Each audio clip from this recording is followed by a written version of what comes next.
HTML এর জন্য আমরা HTML কোড করার জন্য আমাদের একটা ফাইল নিতে হবে, ফাইল তৈরি করতে হবে HTML। তো আমরা রাইট বাটনে ক্লিক করি, রাইট বাটনে ক্লিক করার পরে নিউ থেকে আমরা এখানে দেখব টেক্সট ডকুমেন্ট। টেক্সট ডকুমেন্টে যাওয়ার পর দেখতে পাচ্ছি new text document dot TXT. এটাকে আমরা পুরোটাই সিলেক্ট করব। সিলেক্ট করার পর ইনডেক্স ডট HTML এটা লিখব। লেখার পরে এখানে বলছে যে আপনি ইয়েস করবেন কিনা, এখানে আপনি ইয়েস করে দেন, তাহলে ফাইল নেম এটা চেঞ্জ হয়ে যাবে। দেখুন ইনডেক্স ডট HTML আমি লিখে দিয়েছি। তো এটার নামটা কিভাবে এটা চেঞ্জ হয়েছে এইভাবে। এখন এটা কোনো ব্রাউজার আকারে শো করেনি। এখন এটাকে যদি আমি রান করতে চাই তাহলে ধরুন ওপেন উইথ এটা ফায়ারফক্স। ওপেন উইথ ফায়ারফক্সে কিন্তু আমাদের এটা মানে ওপেন হয়ে গিয়েছে। ঠিক আছে, আমি জাস্ট এইখান থেকে ওপেন উইথ চুজ আদার করে আমরা অলওয়েজ এটা দিয়ে আমরা অলওয়েজ করে দিচ্ছি, অলওয়েজ করে দিলাম, ফাইন।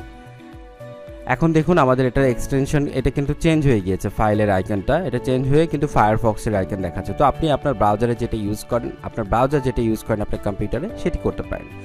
এখন বিষয়টা হচ্ছে আপনার কম্পিউটারে এই যে এক্সটেনশনটি, এই এক্সটেনশন নাও থাকতে পারে। এটা আনবেন কি করে? এটা আনার নিয়ম হচ্ছে আপনি যদি উইন্ডোজ 10 ইউজ করে থাকেন তাহলে এটা ভিউয়ে যাওয়ার পর এই যে ফাইল নেম এক্সটেনশনে ক্লিক করবেন, তাহলে এই এক্সটেনশনটি শো করবে, তারপর আমরা এটাতে কাজ করতে পারবো। এখন বিষয়টা হচ্ছে যে আমি যদি আপনাদেরকে দেখাই যে এখানে কোনো কিছু নেই, এখানে কিন্তু টোটালি ব্ল্যাঙ্ক। তো আমরা যদি কোনো একটা টেক্সট লিখতে চাই তারপরে এখানে তো আসতে হবে। আমি একটু পর এটাকে যদি আমরা ওপেন উইথ চুজ এটা করি, করার পর এখানে দেখুন যে মোর অ্যাপস, নোটপ্যাড, আমরা নোটপ্যাড দিয়ে যদি এটা ওপেন করি, নোটপ্যাড এটা ওপেন করলাম। ওপেন করার পর HTML এর ট্যাগ আছে, HTML এর কিছু ট্যাগ আছে, সেই ট্যাগ লেখার মাধ্যমে আমরা একটা ওয়েব পেজে আমরা সেটা শো করাতে পারি, সেই লেখাগুলো শো করাতে পারি, সেই ইমেজ বা যা কিছু আমরা শো করাতে চাই সেগুলো শো করানো যায়। তো সেরকম একটা ট্যাগের নাম হচ্ছে H1 ট্যাগ, হেডিং ট্যাগ এটাকে বলা হয়। তো ট্যাগ লেখার একটা রুলস আছে যে less than and greater than এটার মাঝখানে লিখতে হয় H1। সো তারপরে আমাদেরকে লিখতে হবে টেক্সট। তো আমি টেক্সটের মধ্যে লিখছি যে মামুনুর রশিদ। লেখার পর আমাদেরকে ক্লোজ করতে হবে।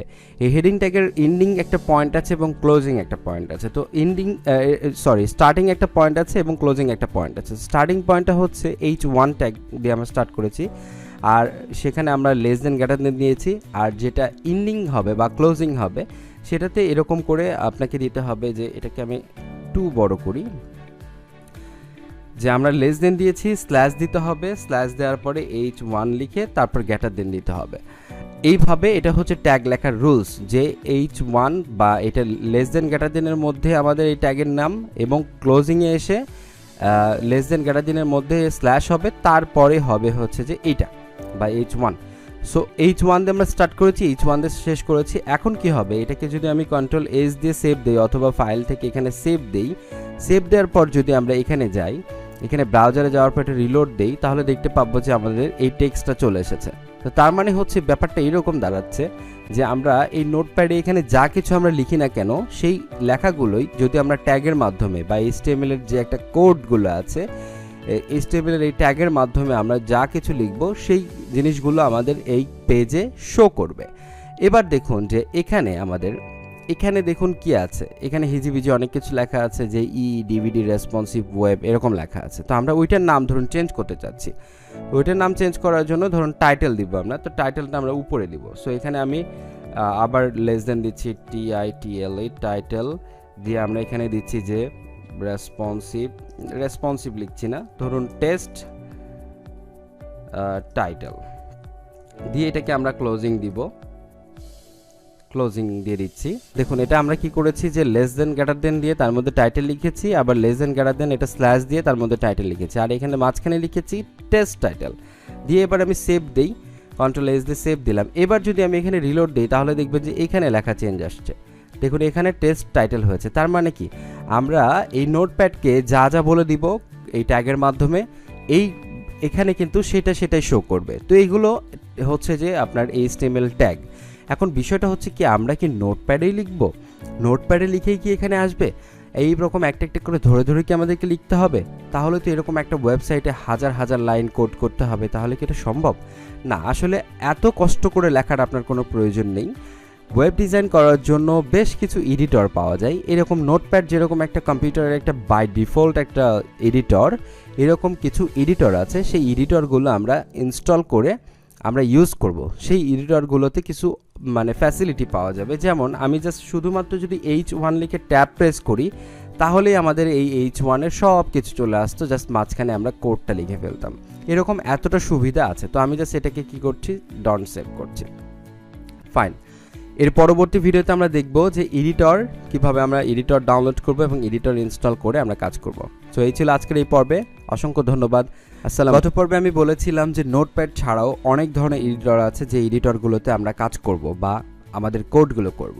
তো এরকম পপুলার যেই কোড এডিটরগুলো, তার মধ্যে অন্যতম হচ্ছে VS কোড বা ভিজুয়াল স্টুডিও কোড, এরপর আছে অ্যাটম, এরপর আছে ব্র্যাকেট। এরকম অসংখ্য কোড এডিটর আছে বা এডিটর আছে। সো আমরা এরকম একটা এডিটর নিয়ে কাজ করব। সেই এডিটরের নাম হচ্ছে ব্র্যাকেটস লিখে যখন আপনি সার্চ করবেন গুগলে, তখন আপনি দেখতে পাবেন brackets.io নামে একটা ওয়েবসাইট। সেটার মধ্যে আমরা যাওয়ার পর দেখতে পাচ্ছি ডাউনলোড ব্র্যাকেট 1.14.2। সো আপনি যখন এই ভিডিওটা দেখছেন তখন এটা ভার্সনটা আপডেটও হতে পারে। সো আপনি আপডেট ভার্সনটাই নিয়ে কাজ করবেন। সো এটা আমরা ডাউনলোড করছি। এটি 77 মেগাবাইটের একটা সফটওয়্যার। তো এটি ডাউনলোড কমপ্লিট হয়ে যাওয়ার পর আমরা এটাকে ইনস্টল করব। আমরা দেখতে পাচ্ছি এটি ডাউনলোড কমপ্লিট হয়েছে। তো আমি এটা ডাউনলোড ফাইলের মধ্যে যাব। এটি হচ্ছে ব্র্যাকেটস রিলিজ দেখতে পাচ্ছি। সো এটাকে ডাবল ক্লিক করে আমি এটাকে ইনস্টল করার জন্য চেষ্টা করব। তো দেখতে পাচ্ছি এটি ইনস্টল হচ্ছে। এরপর নেক্সট, খুব সহজেই যেভাবে সফটওয়্যারগুলো ইনস্টল করতে হয় নেক্সট করে দিলেই হবে। এরপর এটি আমরা ফিনিশ করে দিব। ব্র্যাকেট আমাদের ইনস্টল হয়ে গিয়েছে। এখন আমরা কি করব, যে এখান থেকে ব্র্যাকেটটা নিয়ে আসব। এটি হচ্ছে ব্র্যাকেট। তো এটি আমি টাস্কবারে অ্যাড করব। ফাইন। এবার আমরা ব্র্যাকেটটাকে ওপেন করব।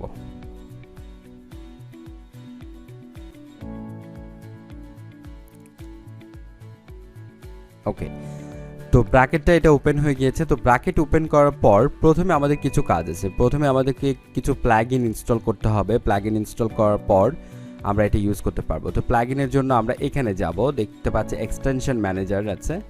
এক্সটেনশন ম্যানেজারে ক্লিক করার পর এরকম কিছু টাইম নেবে। অবশ্যই আপনার কম্পিউটারে ইন্টারনেট কানেকশন থাকতে হবে, তারপর এটা কাজ করবে। তো আমার এখানে অনেকগুলো প্লাগইন ইনস্টল করা আছে। আপনারা কি কি প্লাগইন ইউজ করবেন বা কিভাবে প্লাগইন ইউজ করবেন সেটা একটু আপনাদের সাথে শেয়ার করি। ধরুন এখানে আমার একটা প্লাগইন আছে, আমি প্লাগইনটাকে রিমুভ করে দিচ্ছি। রিমুভ করে দেওয়ার পর আপনাকে এটা দেখাচ্ছি। এখানে আমরা লিখছি যে বিউটিফাই। এটা আমার ইনস্টল করা ছিল। এটাকে আমি আনডু করলেই কাজ করবে। অন্য কোনো একটা কিছু দেখি, থিম দেখি। আমরা থিমেও যেটা আছে সেটাও আছে। আচ্ছা, আপনি যেটা করবেন সেটি হচ্ছে যে এই অটো প্রেফিক্সার এটা লিখবেন। এখানে লেখার পরে সার্চ করবেন, সার্চ করে ইনস্টল অপশন আসবে, ইনস্টল করে নেবেন। বিউটিফাই অপশন আসবে, বিউটিফাই আপনি লিখবেন, লিখে এটা ইনস্টল করবেন। Bracket CSS class code hint এটা লিখবেন, এটাও ইনস্টল করবেন। ব্র্যাকেট ট্রি আইকন এটাও আছে, এটি ইনস্টল করবেন। এখানে জাস্ট সার্চ করবেন, সার্চ করার পরে ইনস্টল অপশন আসবে, ইনস্টল করবেন। আমার যেহেতু ইনস্টল করাই আছে সেক্ষেত্রে রিমুভ আর ডিসেবল দেখাচ্ছে। এরপর ইমেট আছে, ইমেট অবশ্যই ইমেটটাকে আপনাকে ইনস্টল করতে হবে। তারপর ইন্ডিয়ান গাইডস আছে, এই গাইডটাকেও আপনাকে ইনস্টল করতে হবে। এরপর OSX স্টাইল ফ্ল্যাট এটা ডার্ক। যদি আপনি আমার মতো এরকম ডার্ক ভার্সন যদি ইউজ করতে চান তাহলে অবশ্যই আপনাকে এই থিমটা ইনস্টল করতে হবে। এরপর জুমওয়েল এটাওকে আপনাকে ইনস্টল করতে হবে। এখানে সার্চ করে এই কয়টা প্লাগইন আপনি ইনস্টল করে নেবেন। ইনস্টল করার পর আমরা খুব ভালোভাবে কাজ করতে পারবো। বিউটিফাই হচ্ছে এটি হচ্ছে বিউটিফাই। সো যখন আমাদের কোড একটু আঁকা বাঁকা হবে আর কি, তখন আমরা কি করতে পারবো, যে এই বিউটিফাই ক্লিক করে আমরা সেগুলো কোডগুলো সোজা করে ফেলতে পারবো। তো এটি হচ্ছে কোড এডিটর কাজ। এরপর আমরা যদি ভিউ থেকে থিমে যাই, থিমে যাওয়ার পর আমরা এখান থেকে কি করতে পারি, ডিফল্ট যে লাইট অপশনটা আছে আমরা লাইটটা ইউজ করতে পারি বা ডার্কটা ইউজ করতে পারি। তো ধরুন এখানে যেহেতু আপনারা ভিডিও দেখবেন তো সেক্ষেত্রে আপনাদের জন্য লাইটটাই বেটার হবে। সো লাইটে যখন আমরা কাজ করব তখন আপনারা এগুলো দেখতে খুব সহজ হবে। তো এই ছিল আজকের এই ভিডিওতে। পরবর্তী ভিডিওতে দেখব যে এই এডিটরের মধ্যে আমরা কিভাবে কোড করব বা HTML এর কোড আমরা স্টার্ট করতে পারি। সো এই ছিল আজকের এই ভিডিওতে। অসংখ্য ধন্যবাদ। আসসালামু